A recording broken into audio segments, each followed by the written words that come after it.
5,000 years ago, on the banks of the Don, the men of your clan have gathered in a sacred enclosure away from the rest of your people. You are 16 years old, and soon you will be a man. Beside you, 11 of your brothers, cousins, and kinsmen who are of a similar age stand ready. All of you are naked but for a wolf skin, and your faces are blackened with soot mixed with animal fat. One by one, you swear an oath to serve your new leader, the Koryos, and a belt is fastened about your waist, tying the wolf skin about you, symbolizing the binding nature of your oath. Your knowledge is tested. You recite the names of your ancestors going back 30 generations. Your strength is tested. You dance the spear dance until the sweat pours from you and you can hardly breathe. The men of your clan, your father, your uncles, their cousins, command you to leave, and they turn their backs on you. Following your Koryos, you leave the sacred enclosure and head out onto the vast plains to the west. You have a single spear, no food, and no one can help you. You must survive for half a year before you can return to your clan and win wealth through raids and take a wife in order to become a man.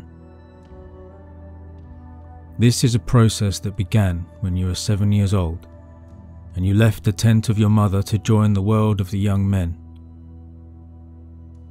Since then, the elders have taught you the ways of your people, and all that you have learned must now be harnessed if you are to survive. You must hunt and trap wild animals. You must raid neighbouring clans to take their sheep, their cattle, their weapons and their clothes. If you are caught, they may kill you, or worse, make you their slave. After the first moon has passed, one of you lies dead after he was killed in a raid, but the rest of you now ride the horses that you have stolen. You have killed your first man. A herder tried to stop you from driving away a young cow, and you threw a stolen javelin into his chest. You know now that you are on your way to becoming a warrior.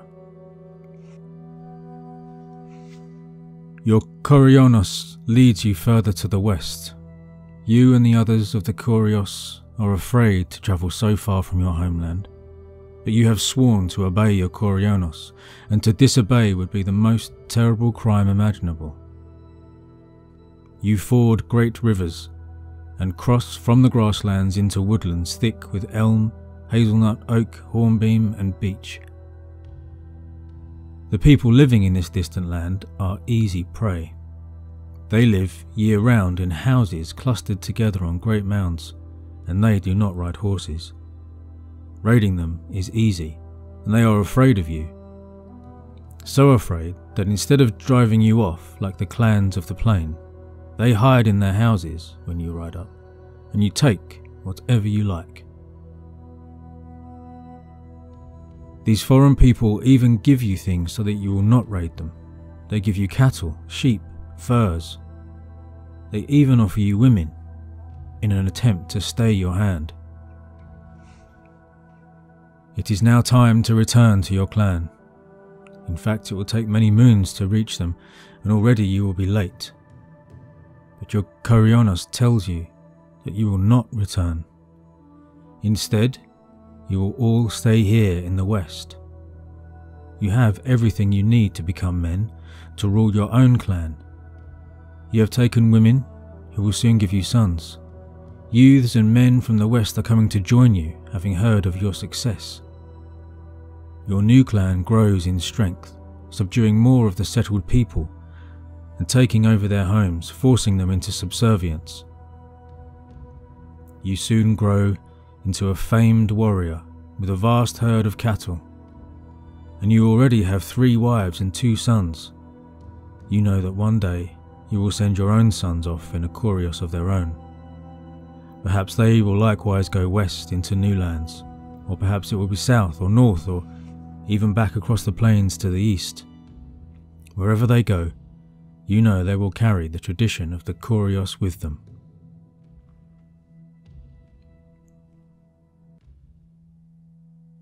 In my Bronze Age fantasy novel series Gods of Bronze, the heroes are part of a special kind of warband called a Koryos. This concept was a historical reality. In prehistoric Europe and Western Asia, the people of the steppe waged war against one another and against settled peoples in the form of the raid. There were no armies in the Neolithic and early Bronze Age. Conflict between groups was waged by small warbands stealing cattle and abducting women with which to strengthen their own tribes. To quote from The One-Eyed God by Kris Kershaw, these warbands were primarily the business of the adolescent boys who functioned as highly mobile guerrilla bands and at the same time learned hardiness, self-control, stealth and strategy and other warrior qualities. End quote. The Koryos was the band of these warrior novices. It was a cultic warrior brotherhood. That is, the youth's formation was as much religious as it was martial, and the ties that bound them were as strong as blood. The commonly used term for this cultic band is manhood, from the later German tradition. Koryos is a reconstructed word from the Proto-indo-European language, and the leader of these bands was called the Koryos. In the ancient past, the people who practiced the Koryos periodically ejected the bands of warrior youths who pushed out at the boundaries of their lands. They sometimes conquered and subjugated the people there before settling down in the new lands and sending their own sons off in turn. And in this way the tradition and the people spread across Eurasia from Ireland to India and even beyond. This activity of bands of youths preying upon the clans and people around them continued for millennia and was developed as civilizations became more sophisticated. So it's seen in the initiations of the Spartan youths in the Agoge, and in the cattle raids of the Irish, and in similar cultic bands in India. And the tradition of a group of warriors swearing unbreakable fealty to their lord is also seen in the Roman tradition of the comitatus and the Saxon feud, and in the medieval period throughout Europe. In fact, it's so familiar to us that we might not even question where it came from. It was this tradition, more than any other, more than the technology of the horses and the bronze weapons and chariots, that enabled these people to spread from the steppe across Europe to India and to ultimately change the world. To get your free copy of The Wolf God, which is a novella set in the world of Gods of Bronze, then click the link in the description below. Please like, share and subscribe. Thank you for watching.